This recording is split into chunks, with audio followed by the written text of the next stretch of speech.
மேஷராசி அன்பர்களே, மனதில் இருந்த குழப்பங்கள் நீங்கும். திட்டமிட்ட பயணங்களால் ஆதாயம் உண்டு.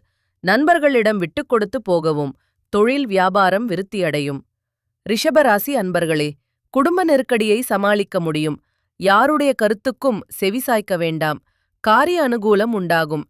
தொழில் வியாபாரத்தில் விரிவாக்கம் ஏற்படும். மிதுன ராசி அன்பர்களே, நாள்பட்ட பிரார்த்தனைகள் நிறைவேறும். புது திட்டங்களை செயல்படுத்த முடியும்.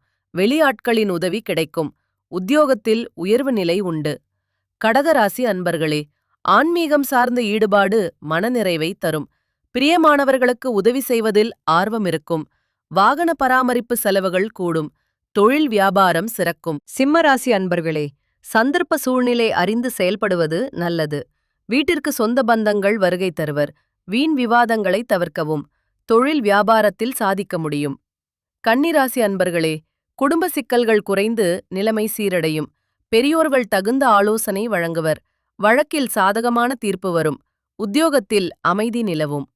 துலாம் ராசி அன்பர்களே, இழுபறியிலிருந்த காரியங்கள் முடிவுக்கு வரும். சுப செலவுகள் அதிகம் வரும்.